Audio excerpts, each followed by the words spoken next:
Recording. Got it. In business. Can you still see the Hi, everyone. presentation screen? Sure can. Yeah. What's up, crew? Ben, I'll keep it letting everyone in. Okay. Happy Sunday. Hope everyone's doing awesome. It's nice to know that the majority of the audience right now is my immediate family.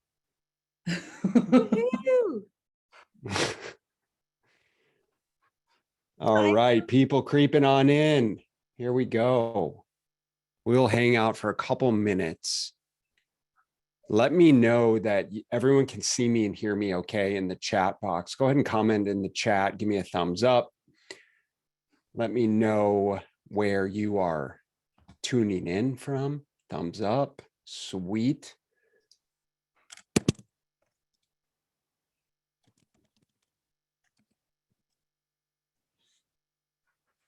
All right. I'm seeing people dropping in. What's up, Jenny? Hey, Mom. Hey, Adriana. San Antonio. Awesome.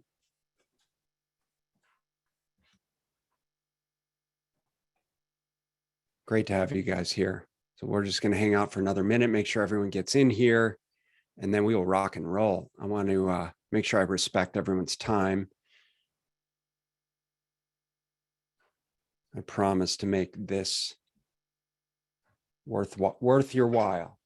And if nothing else, give you an opportunity to lock the kids in their rooms for an hour.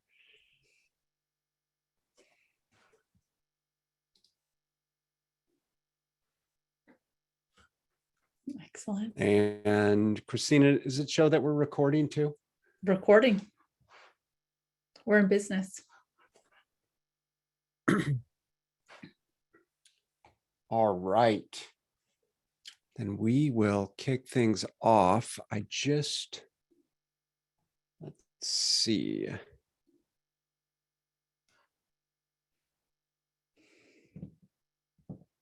Bear with me just a moment. I need to find the presentation screen here. Where is that? It's probably on your second screen, 3 deep. Indeed. But just to be clear, can everyone see the holiday eating masterclass slides? As long as you guys can see it, I'm good with that. I can see it. I think we're getting some thumbs up. Yep. We got some yeps. Okay, awesome. Well, then I am good with that.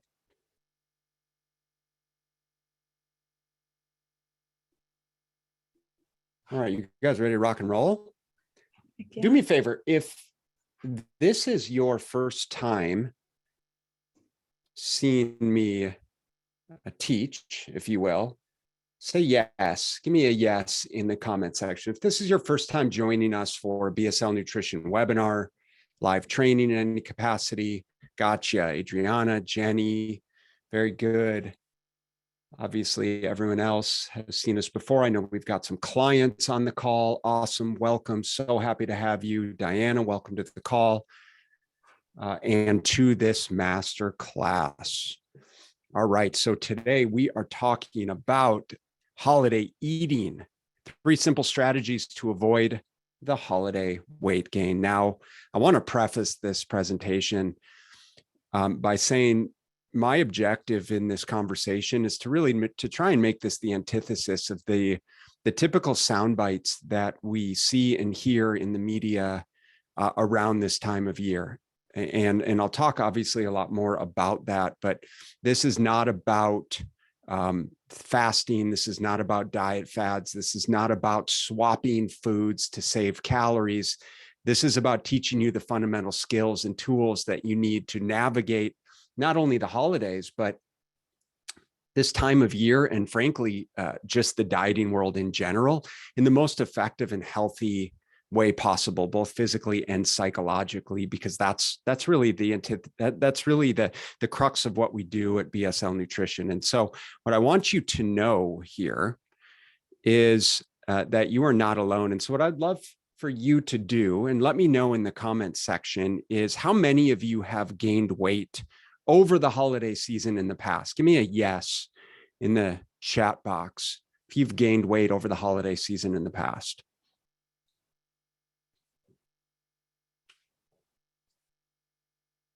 I think we probably have all been there.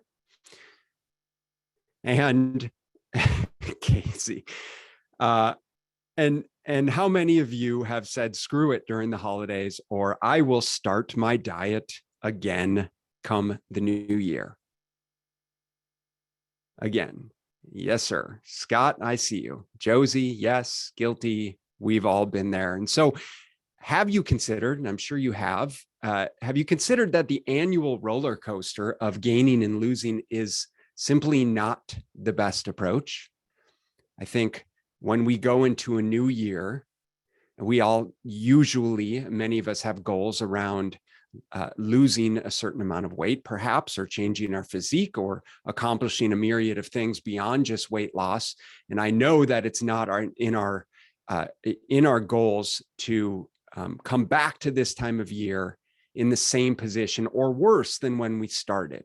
And so what I would love to know is, would it be helpful if you knew why managing your nutrition feels so hard during this time of year, and what we can do to never gain the weight again? Would that be helpful for you guys?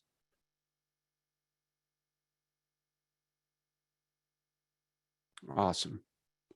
Cool. Well, let's see if we can help you remedy that. And so the problems with the holidays, and this certainly extends beyond just the holidays, but specifically what we're encountering this time of year, and what I like to think about is definitely from really Halloween through the new year. But the problems with the holidays here is, problem number one is the over-reliance on self-control, and simply the thought process around willpowering our way to success is saying that I'm just going to make better decisions. I just need to have more discipline. I just need to have more willpower so that I can be successful. Right? Problem number two is that we either are not exercising, or we are exercising. We're doing too much of the wrong types of exercise. And we'll dig into a little bit around the science of metabolism and the science of exercising in general, specifically around weight loss. And just a little teaser here, but what we know very clearly is exercise is not a good weight loss tool. And so specifically when we go into this time of year, as well as the new year, and say, well, I'm going to start an exercise plan so that I can lose the weight, or I'm simply going to exercise off the calories that I consumed, it's a completely wrong way of thinking about that. And it doesn't make you a bad person for thinking that. That's definitely the conventional wisdom. However, metabolically speaking, that's just not how the body works. And so we'll dig into that a little bit. And problem number three is, oh, what slide? Let me just make sure we're on the right slide here. Are you guys seeing the problems with the holidays, slide number 3? Nope, we're still on the cover screen. Okay, well, bear with me just a moment. Let's do this. I'm going to stop the share for a sec, crew, and I'm going to start it again and put it. All right, hold on. Sorry about that. All right, stop that. And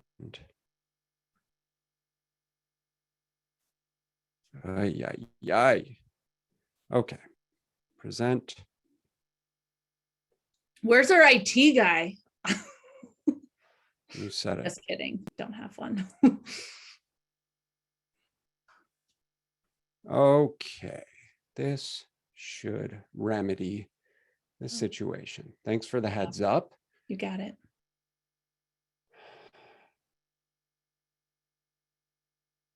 All right, and let me share this.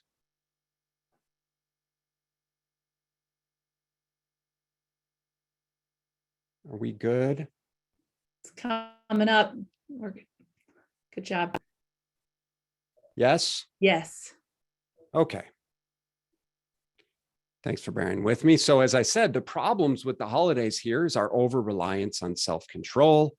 The problem number 2, we talked about exercise and why exercise is simply not a good weight loss tool. And problem number 3 is not having a realistic plan or the tools or the skills to create a realistic plan of attack, which perhaps is the biggest reason why we have a hard time maintaining or making any type of progress from year to year.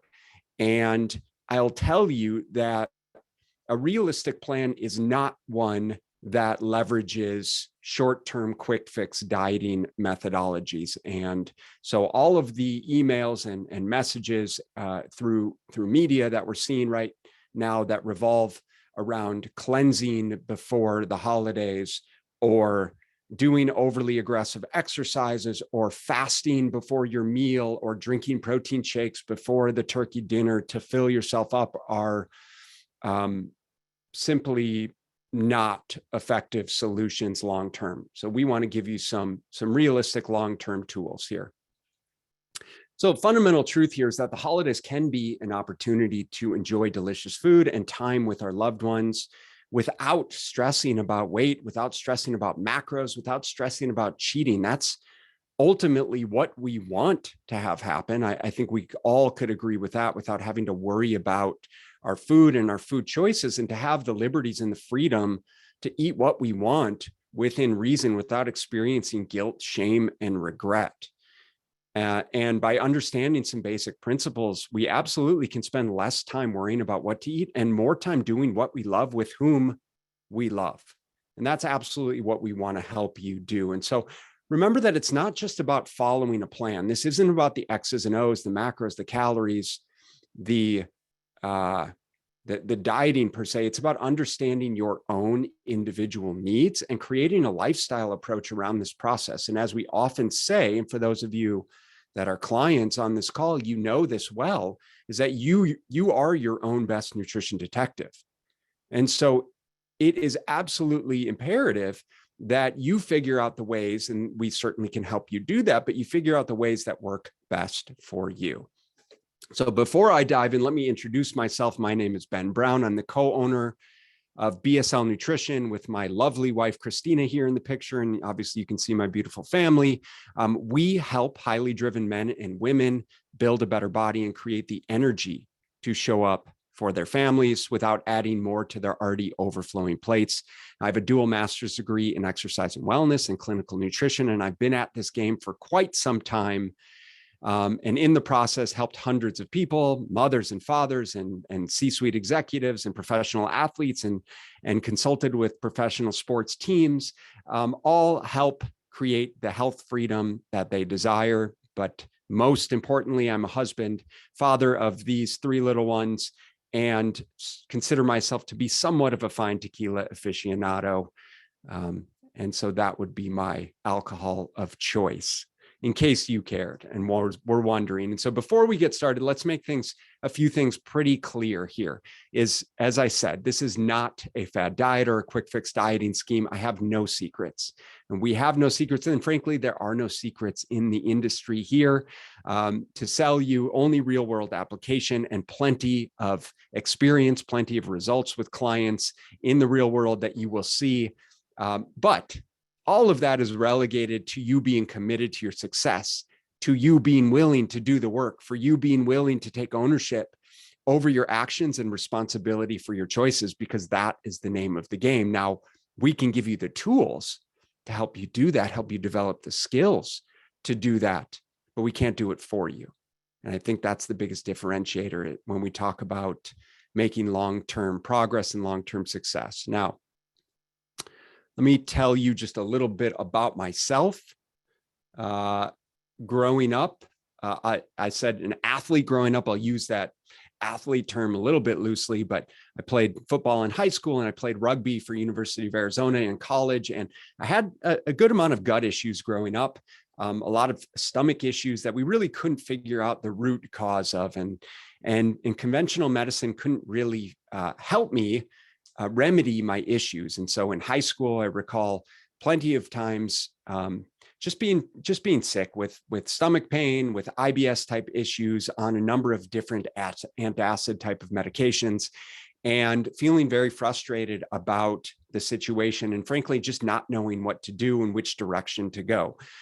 And that was really a kicking off point for me, starting to understand more about myself and nutrition, and trying to figure out the pieces to put into place for how I could heal myself.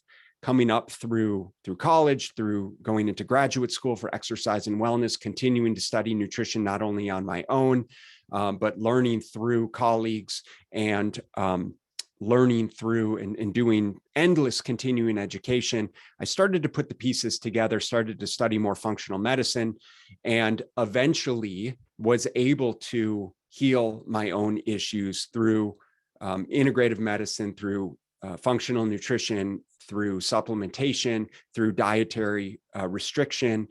And while I did manage to heal my own issues, the process in and of itself really created a myriad of, I'll say, psychological issues with food, and very dogmatic and zealotous type thinking around food choices, around this is the way, this is the only way, which created a lot of strain, not only in my personal relationships, but also with the results that I was getting or not getting with my clients. And through those trials and tribulations, I really started to understand more about human psychology. I really started to understand more about about biochemical individuality and how different diets work differently for individuals, based on lifestyle, based on individual needs, based on genetics. And frankly, learned a lot of really difficult and costly lessons along the way that have put us where we are today around our philosophy around nutrition and fitness. And ultimately, throughout that process, was really just becoming fed up with the narrative that was being on display with conventional nutrition, the misinformation around, again, just the dogmatic thinking of the black or white, what we call dichotomous thinking. It has to be this way and this way only. The quote unquote, the good and the bad foods, the all or nothing thinking, the restrictive dieting mentalities, to the degree that we made it our mission to change the belief system around what it means to be healthy. And so we have created what we call the No Rules Health Revolution. As I said, our mission is to help change the belief system around what it means to be healthy. This is our part of our amazing team here at BSL Nutrition. And the No Rules Health Revolution is doing just that. It's giving you permission to break the rules, because the rules never applied to you in the first place, because we are all individual and need different things. And this is a recent snapshot from an event that we ran actually last weekend here in Scottsdale. I know there's a few people on the call that were able to attend, and it was absolutely fantastic experience to help us come together as a community and a support system, again, to change the belief system around what it means to be healthy, by giving you permission, giving us permission to figure out the ways in which we need to navigate our own goals, set our own standards.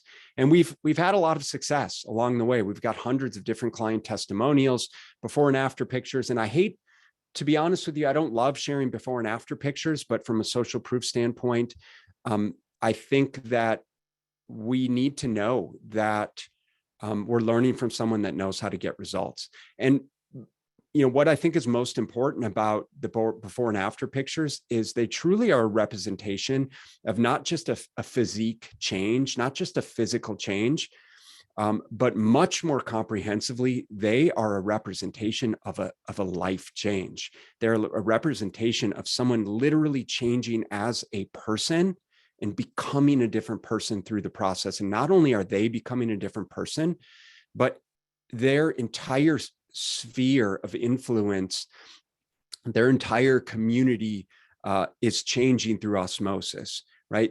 Their family members are changing because of the example that they're setting. The community members, their friends that see them make these changes are changing by virtue of their change.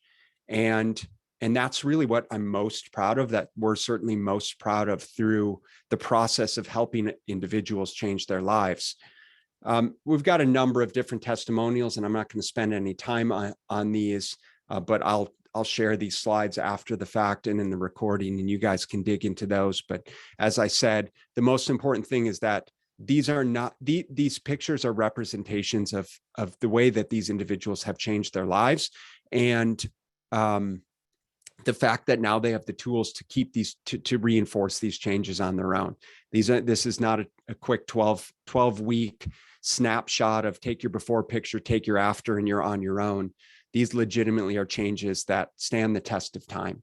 And so digging back into the problems with the holidays and beyond, we talked about the 3 problems. So let's dive right into problem number 1, which is self-control. And our perception that self-control is necessary for goal achievement. Now, when it comes to self-control, I think that we all can probably resonate with some of these scenarios, right? Obviously, we've got a number of holiday parties coming up. I think I can think for us in just the next couple weeks, we have, probably 4 or 5 different parties that we are committed to say nothing of, if you're in a corporate environment, the office treats, the gifts from that we get from clients and neighbors, food and alcohol, social engagement, and all of the opportunities to get together, and all of the quote unquote celebrations that we have, the enjoyment, and then certainly food pushers, family members, social support system, football season, the list goes on and on and on. And invariably, what every single one of these things has in common is the need for some level of self-control. Because obviously, anytime we're in these situations, we're relegated to needing to make decisions around what we will and what we will not consume. And this reliance on self-control in and of itself is a problem. So let's talk briefly around what the science says about self-control. And I guess I'm curious what you guys think. And so do me a favor and just comment in the chat box. Do you think that self-control matters in weight loss? Let me know in the chat. I can't even, where is the chat? There it is. Do you guys think that self-control matters in weight loss? Totally. So yeses, of course. And do you feel like you struggle with self-control? I'll tell you, being very candid, we have 2 bags of Halloween candy that are sitting in the garage pantry. Of course, I put them in the pantry to keep them out of sight. However, I know that they're in the pantry. Every time I walk by the pantry, I think about grabbing a piece of bite-sized Halloween candy. And every time I have to walk by that goddamn pantry, I have to make a decision as to whether or not I grab a piece of candy. And so if I do or if I don't, I'm curious, is lack of self-control, do you feel a big reason why you can't stay consistent? Because I think a lot of the reason why we are not successful is because we have too much reliance on self-control. I know for me is I probably would just be better off, and you're probably thinking to yourself, just throw the candy away. Yes, that would be the logical solution. And the truth is that self-control has nothing to do with goal achievement. Regardless of how disciplined, how controlled, how regimented we think we are, research stipulates that self-control actually has nothing to do with goal achievement. And so what these research studies say, and one particular that I'm referencing, is that repeated use of self-control to resist temptations. The more times that I have to resist temptation of going into the pantry and grabbing the fun size Snickers bars that ultimately interfere with my goals, the more unlikely it is to help with my success later on. That seems kind of obvious. However, researchers suggest that simply setting up our life to involve fewer of those temptations in the first place. Paula says, just throw the candy out. Yes, Paula, I realize that that would be the logical solution.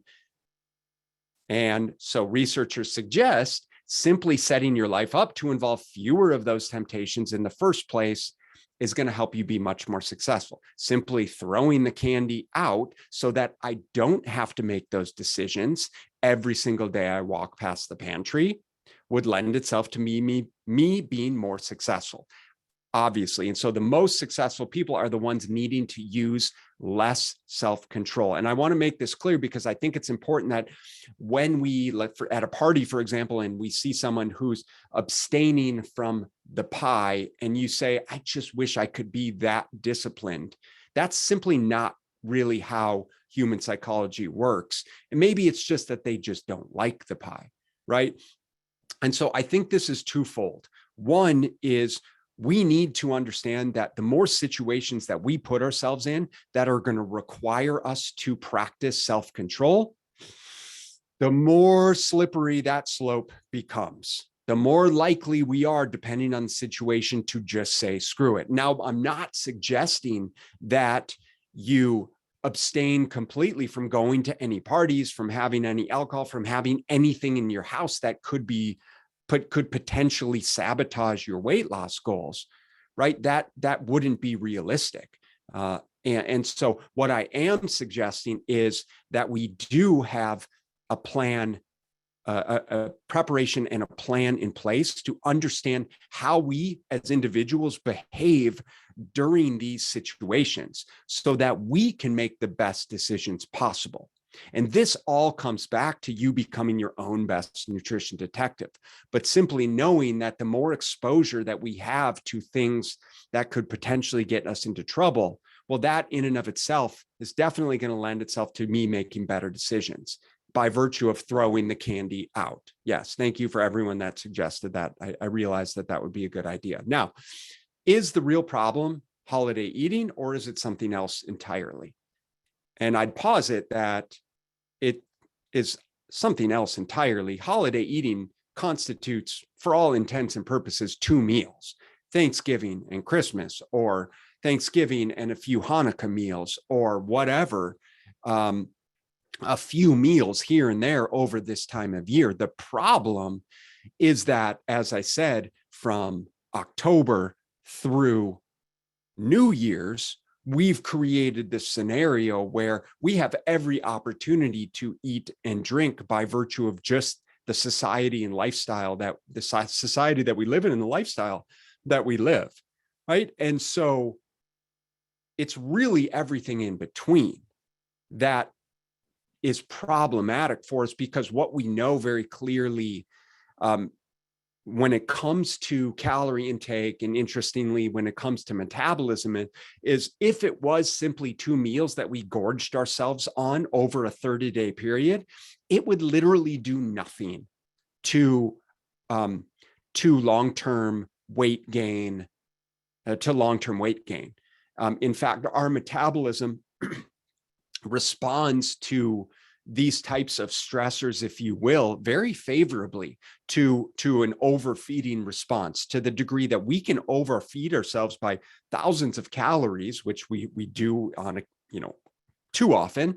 But in the case of a Thanksgiving meal, we can eat 4,000 calories or 5,000 calories on a Thanksgiving meal. And yes, weight will be up the next day by virtue of water retention, food, bulk, gut, remnants, all of those types of things. But our body will actually compensate to increase metabolic output so that we actually burn more calories. We end up burning more of those calories. The problem is that every single day we're eating in a calorie surplus, and that is how and why we gain weight. So again, the holidays are not the problem. The elephant in the room here is is our unrealistic expectations around what we think needs to happen around this dieting process. The unrealistic expectations around feeling like we need to abstain from everything, or we just need to say, screw it, or we just end up saying, screw it, by virtue of the fact that we couldn't abstain from everything, and not having a systematic process for how to find a middle ground here. The extra alcohol, all of the snacking in between meals. It's not the meal that's the problem. It's the fact that I ate cheese and crackers and ranch dip and eggnog and right, all of the things in between the meals that ended up really escalating the amount of calories day in and day out. That becomes the problem, to say nothing of your lack of sleep and exercise, lack of exercise. And then, like I said, lack of goals and clarity around planning and preparation. And so the solution here, part of the solution here is accountability and awareness, because becoming an owner of your own actions helps us better understand our behaviors. When we have awareness around how we behave in certain situations, then we have the capability to decide to act differently. But that means taking responsibility for our actions, establishing awareness over our behaviors, and committing to actually making changes. And that's the hard part, as opposed to just saying, well, I'll just fast all day long and then I'll eat like a pig at the meal. That's not going to do anything for us long term. So when we can reduce exposure to temptations and reinforce planning and preparation, especially mental preparation, we're going to put the foundational pieces in to set ourselves up for success. Because what we know very clearly about accountability, and I have to say that this is the most powerful aspect of any coaching program. If you've been an athlete before, if you've been on a team in any capacity, even a work-related team where you had expectations on you and you had to show up for the team, if you've had mentors that you are committed to, you know that extrinsic motivation is a very strong contributor to why you're successful, why it helps you show up, to the point where then we can drive the intrinsic motivations that comes from the success, comes from the momentum. And what we know from the American Society of Training and Development is basically you have a 65% chance of completing a goal if you commit to someone. So if you were to commit to say, I'm going to lose, 5 pounds before New Year's, and Casey, you commit to Christina, say, hey, I'm going to lose this 5 pounds, and I'm holding, and I want you to hold me accountable to it. You're going to be 65% more likely than if you're just keeping that goal to yourself. Whereas if you commit to Christina or your coach and you say, I'm going to lose this 5 pounds and I want to have a conversation with you every single week for the next 6 weeks about the things that I'm doing to commit to the 5 pounds, it's going to increase your success rate to 95%.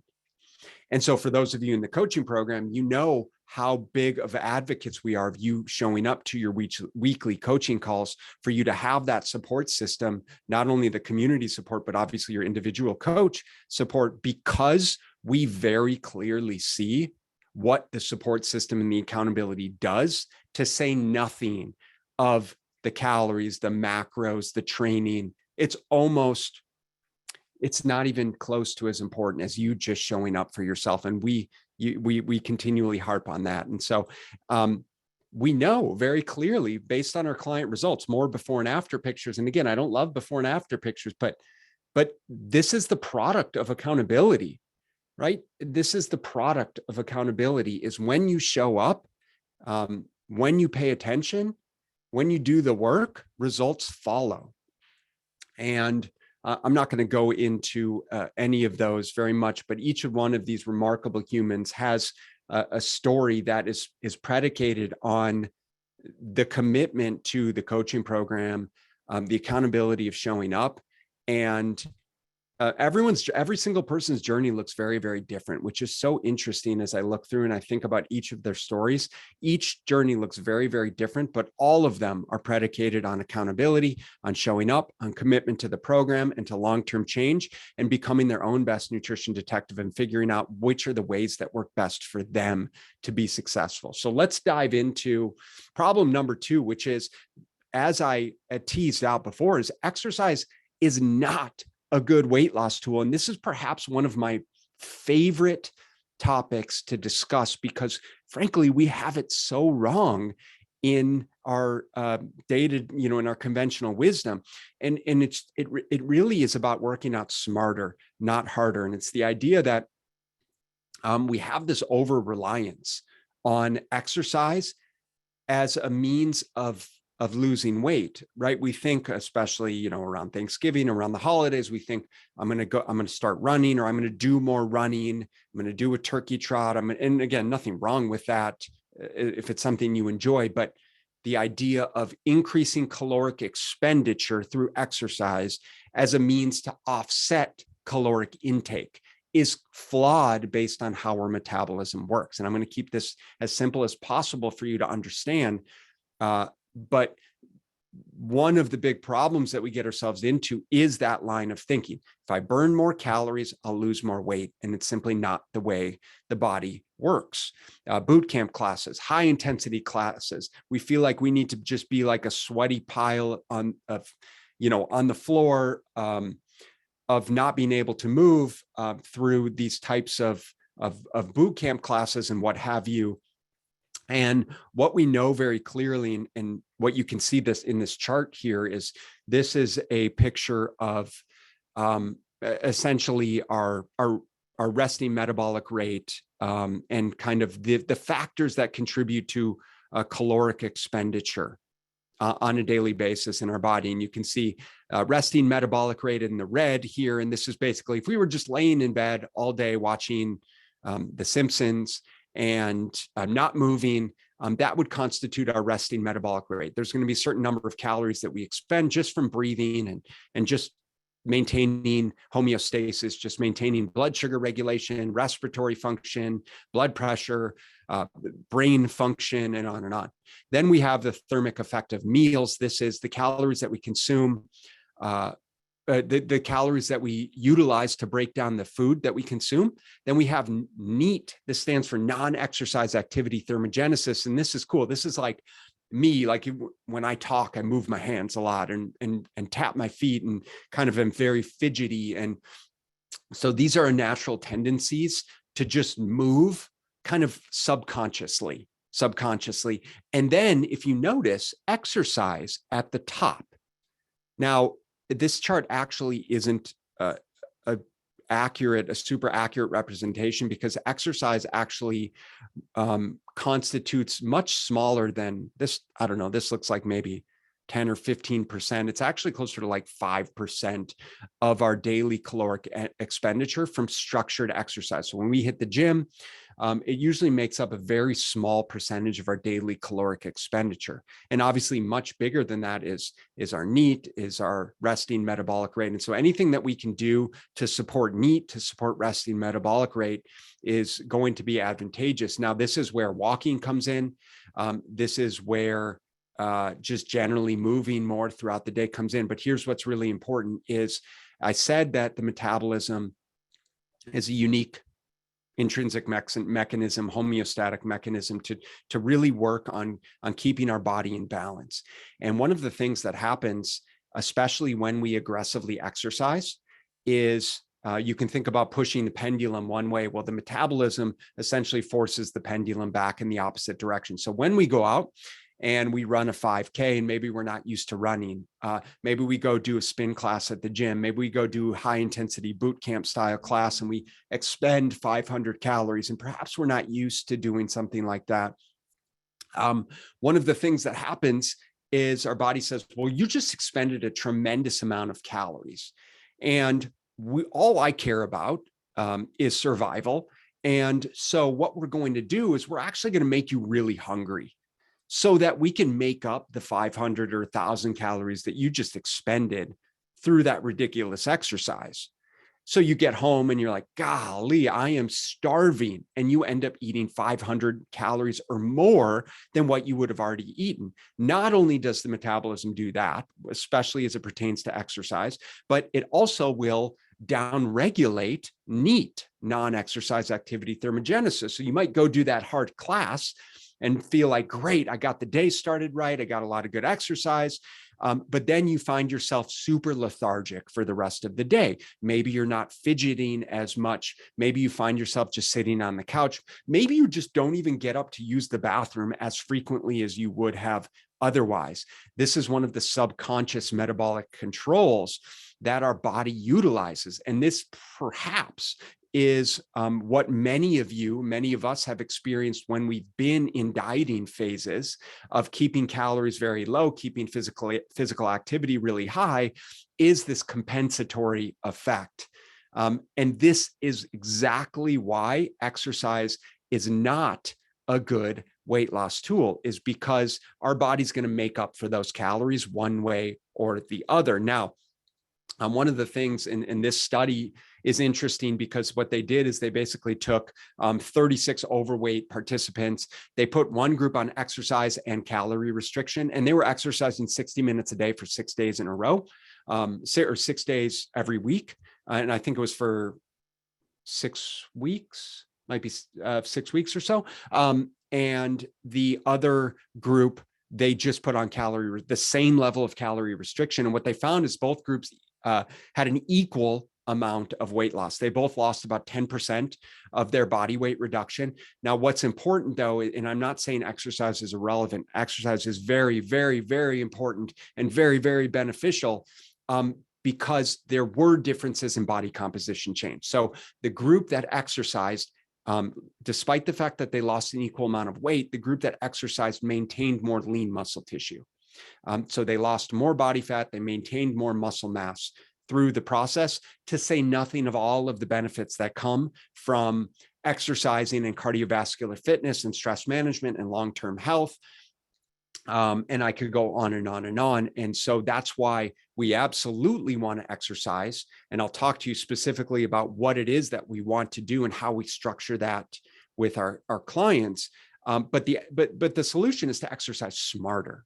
Solution is to exercise smarter and to stop relying on burning calories and to start leveraging exercise, like I said, for all of the implications around improving our health, improving our digestion, our hormonal control, our blood sugar regulation, our stress management, our emotional well-being, to reinforce our healthy habits and eating patterns, to help us manage hunger and satiety. And this goes into our hormonal control, specifically around hormones like leptin and ghrelin. These hormones contribute significantly to our feelings of hunger and fullness between meals, which is why it's so important for us to go for periods of time, not snacking like we talked about in the self-control problem, is not snacking in between meals and actually creating this consistent cadence of feeding,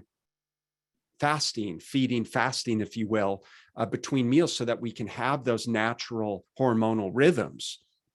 And being physically active in between meals can really help us do that. And I'll tell you exactly how. Improving cardiovascular health, like I said, and supporting and increasing lean muscle tissue. When we talk about the metabolism, perhaps the most valuable tissue that we can leverage to support metabolism, to support healthy weight loss and body composition change, is lean muscle tissue. And what is really interesting here are two aspects that we leverage specifically in our Smart Nutrition coaching program around the science of exercise and weight loss and strength training.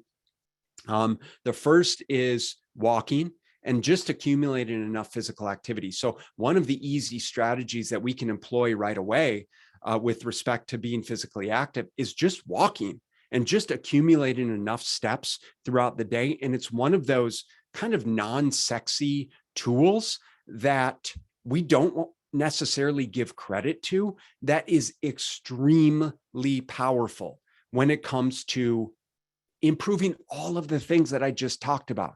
It really is a secret weapon. And one of the ways that we suggest, especially when we're talking about holidays, especially when talking about food intake, giving ourselves kind of the permission to eat what we want within reason, is implementing more movement throughout these processes. And so one of the things that we suggest is walking for 10 to 15 minutes after every single meal.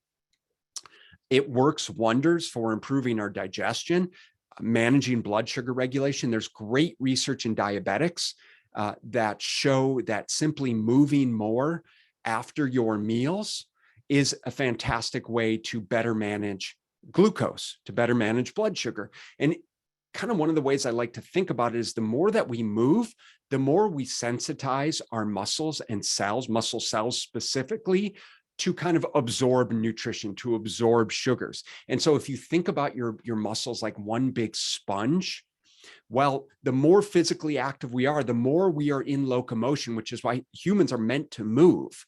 The more that we can move throughout the day, the more sensitized we are, the more those sponges open up to absorb sugars from the blood. It's this beautiful mechanistic function that absolutely is kind of magical as it pertains to blood sugar regulation, to be able to improve digestion, absorption, assimilation of nutrients, and really significantly help people manage their blood sugar levels. By virtue of doing that, obviously, they're managing their weight more effectively. They're improving their cardiovascular health. Now, the other thing, and I wanted to share a really cool study that literally just came out from my friend, one of my dear friends from graduate school 20 years ago, actually, well, about 18 years ago. Dr. Mark Peterson just published a study called Strength Training is the Key to Strength Training is the Key to Long Life. And it says weak muscles could be the new smoking when it comes to healthy aging. And what is so fantastic about this research is we know very clearly that muscle mass and strength is directly correlated to longevity, meaning the more muscle you have within reason, right, to a degree, the more muscle and strength that you have, the longer that you are going to live. Essentially what that means. Now, there's definitely huge benefits to strength training as it pertains to body composition as well. But these two things alone, is consistent movement through walking and strength training on a consistent basis, and some form of resistance training that is progressive in nature. And all that means is we are progressively increasing either the number of reps, the number of sets, the amount of weight, the time under tension. And there's a number of ways that we can do that. But by having a strategic and systematic science-driven strength training process, which is what we implement with all of our clients, we can not only set the foundation for long, healthy life, but we can move the needle as it pertains to metabolic rate in a way that doesn't revolve around just burning calories. It's just not important in a way that we think about things. So it's really shifting the mindset.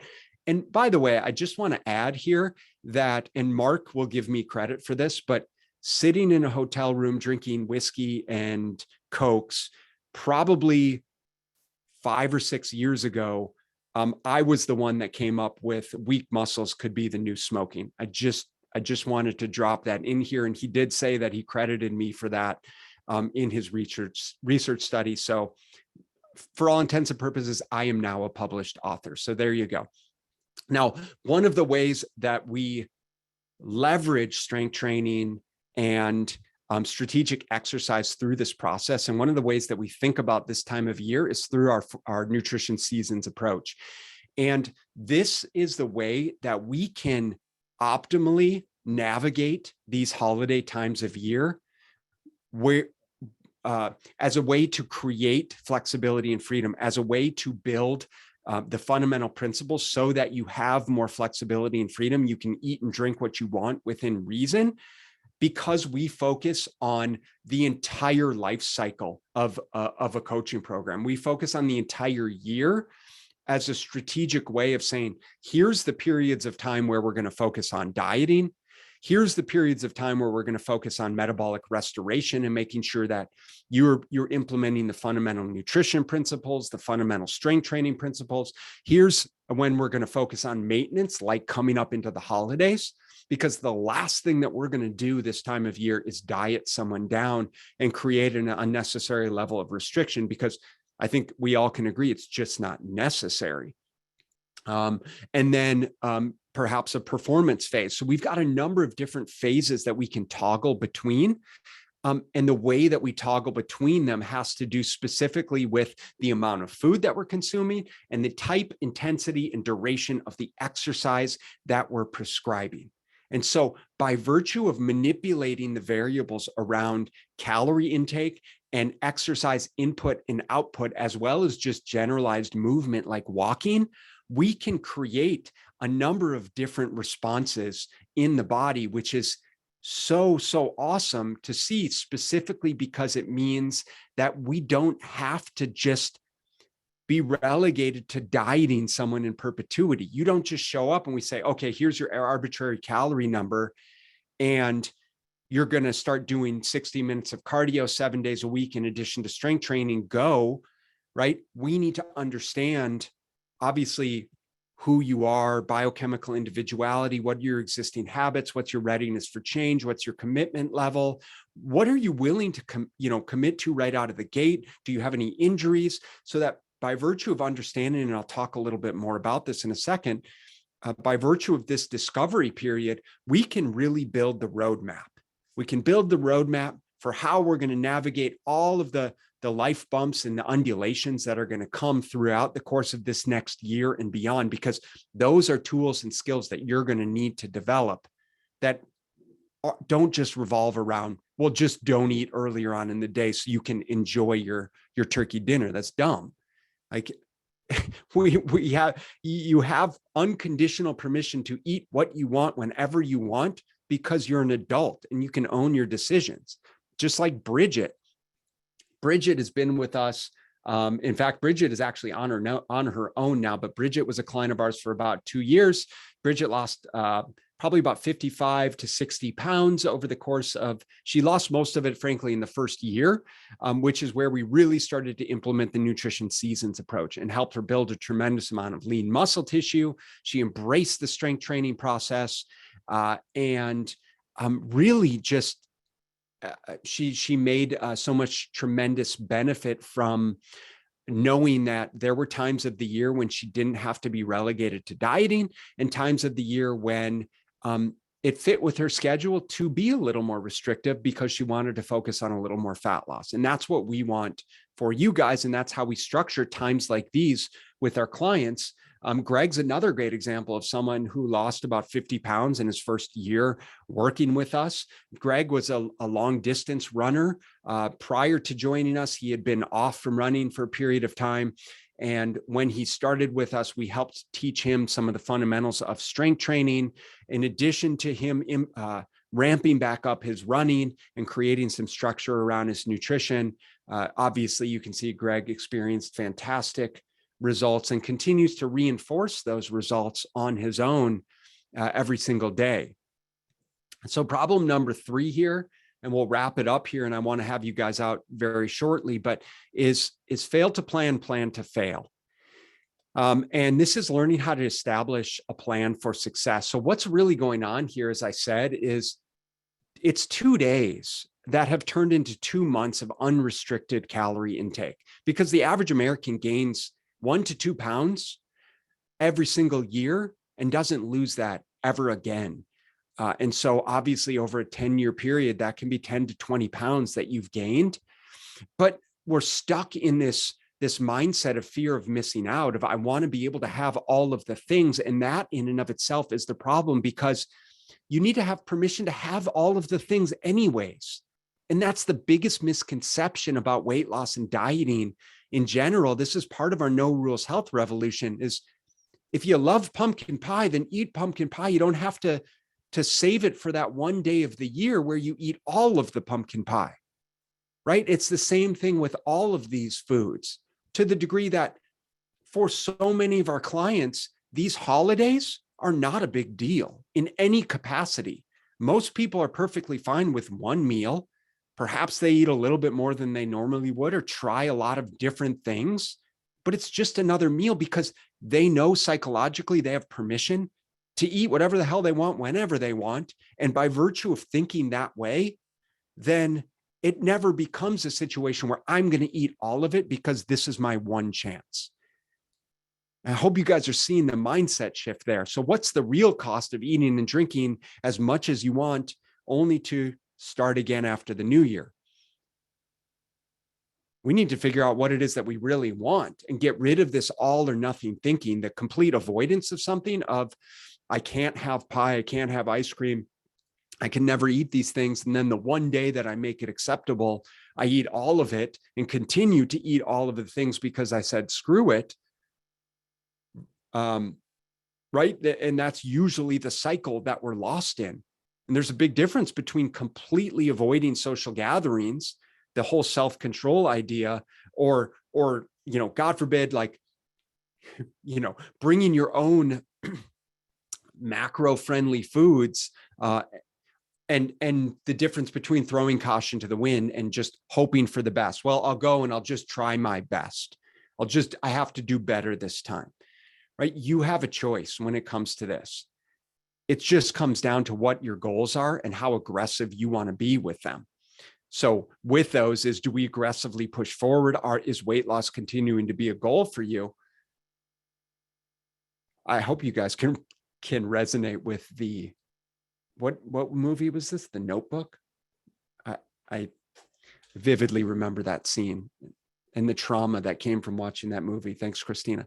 So do we want to aggressively push forward, and be okay sacrificing some of those things? It's perfectly fine if that's what you want.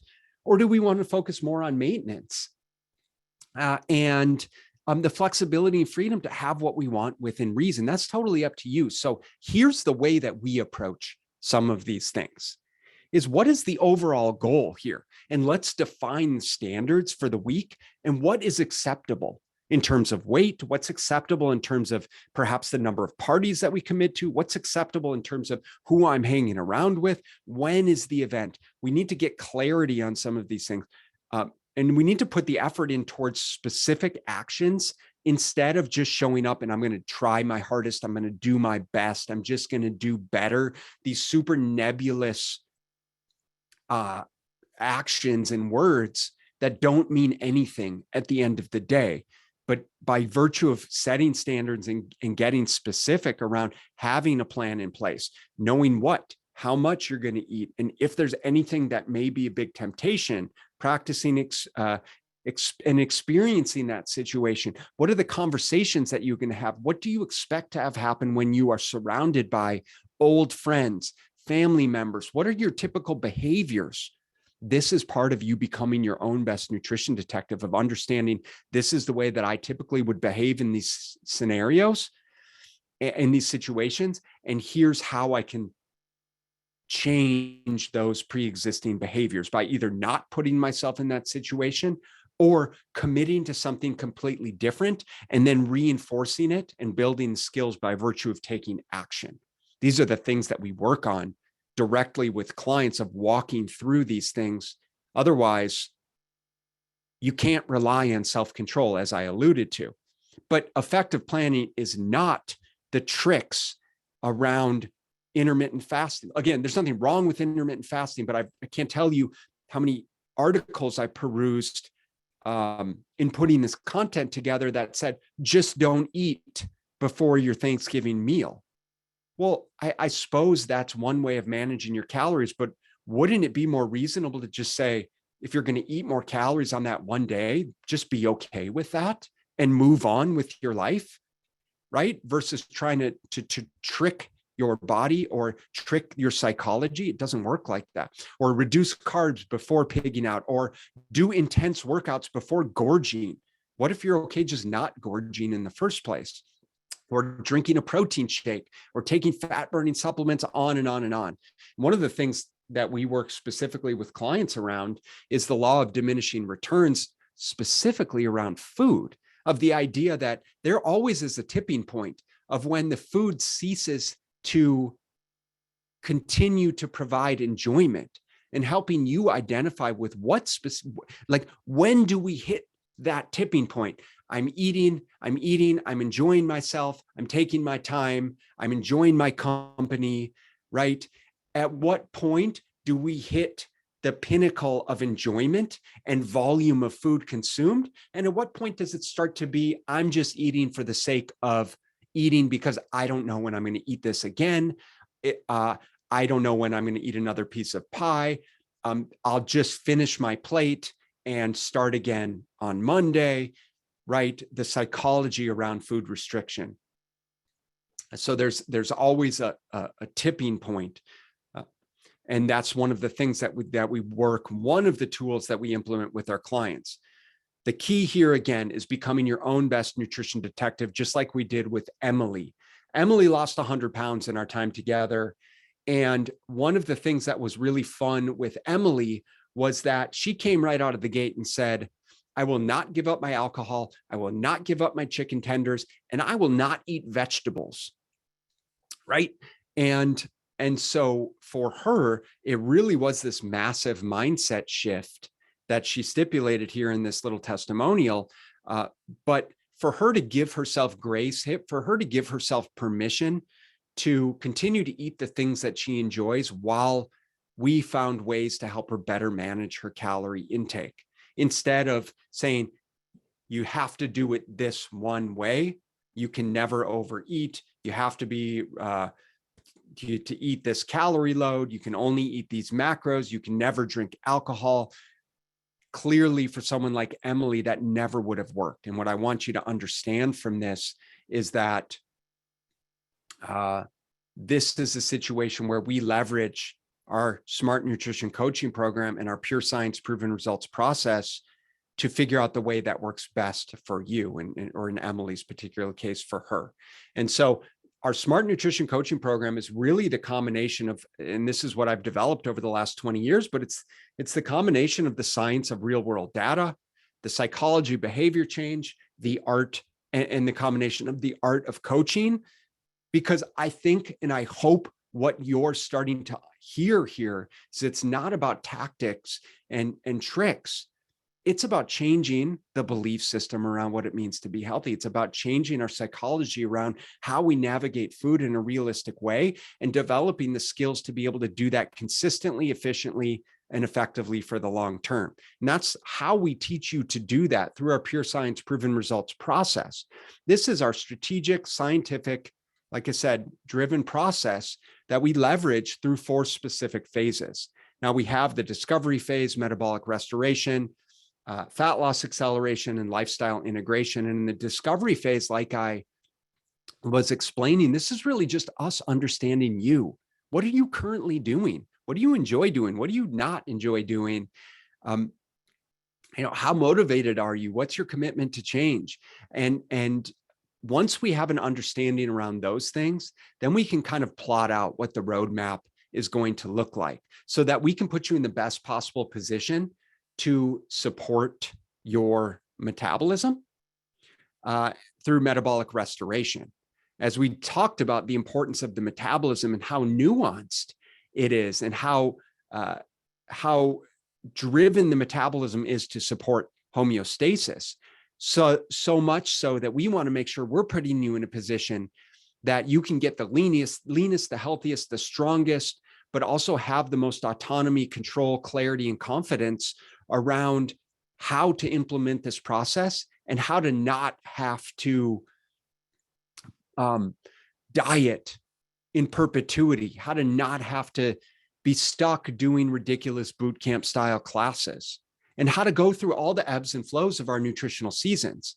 Through metabolic restoration, we continue to help you build your skills. We focus on the fundamentals of strength training and help you reinforce consistency, which is the name of the game here, so that we can go into fat loss acceleration and strategically drive a calorie deficit, because physics are physics, my friends, and calories, weight loss is driven by caloric deficit, right? But we need to find the caloric deficit that fits within the context of your lifestyle. And it's different for everyone, just like I talked about. Every single one of those before and after pictures, every single one of their journeys was very different. but we still leverage this pure science proven results process to be able to help them get great results. We do and have to have a systematic process, only to wrap everything up with lifestyle integration.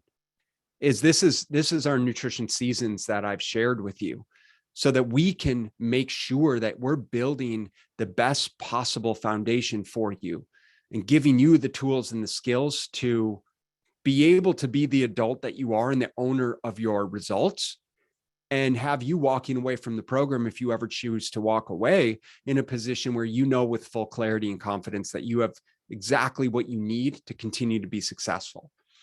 And so as we said, that the problems with the holidays are not about the holidays. They're the same problems that we encounter every single day, and part of the reason why you're probably on this call, and probably part of the reason why you've struggled, why we've all struggled with dieting in the past, and perhaps our relationship with food, is because we are over relying on self-control and the thought that we need to be more disciplined. That's not really the case here. That we are wasting time and energy trying to exercise our way to weight loss. I hopefully made that very clear as to why exercise is not a good weight loss tool. And we lack the planning and the preparation for us as individuals to set ourselves up for success. And so through our pure science proven results process, we leverage this 4-phase approach to build out the roadmap to drive the type of results that you've seen here from our before and after pictures. And if this is something that you are interested in, and you're interested in driving these types of results for yourself, because you are clearly an action taker, someone who we classify as an invested improver, someone that's willing to commit their time, energy, and money into showing up, into being better, and into finding out how to get the best possible results as efficiently and effectively as possible by having coaches, we'd love to have a conversation with you for no charge. So I'm opening up my schedule. In fact, I have it all blocked off right now. I need to go in and I'm going to open it up right now as we speak. I do have very limited times next week, but I'm opening up my calendar for the first 10 people that schedule a nutrition strategy call. If you book the call within the next 24 hours, I would love to have a conversation with you to talk about how our Smart Nutrition Coaching Program could work for you and whether or not it's actually a good fit. I'll be very matter of fact in saying our coaching program is for anybody, but it is not for everybody. And so this coaching call is simply an opportunity to have a conversation, to help us understand. And again, this is with me, to have a conversation around where you currently are, where you want to go, what's getting in the way of the success that you are looking for, and see if we don't have the tools to help you bridge that gap. Assuming we both feel like this is a good fit, then I will invite you to join our coaching program. And not only will I invite you to join the coaching program, but because you're an action taker, because you're an invested improver, I'm going to invite you to join the coaching program and give you the opportunity to join us at 25% off our normal coaching rate. And I'm going to include a one free month of coaching as well for taking the time to join us live on this call. So this is available for the first 10 people that schedule. Just bear with me here. I'm going to open up my calendar and I'm going to provide, Christina, can you post the link? Okay, Christina posted the link in the chat box. So you can go ahead and click on that. Just bear with me for a moment so that I can figure out how to open my calendar, and then I will take some questions. So I'm going to, let's see if I can still do this. Bear with me for just a sec, guys. I'm going to open up my calendar.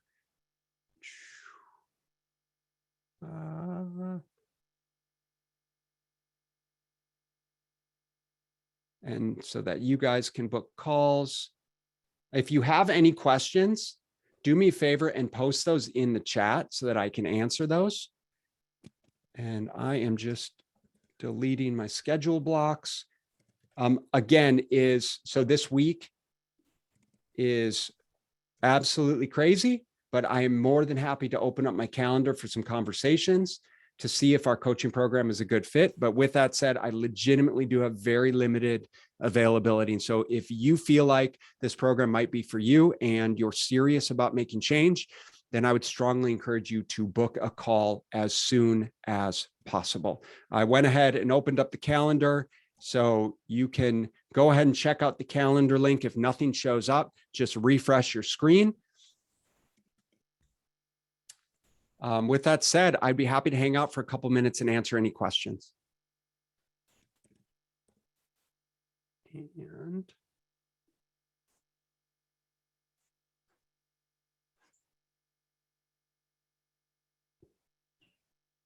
all right.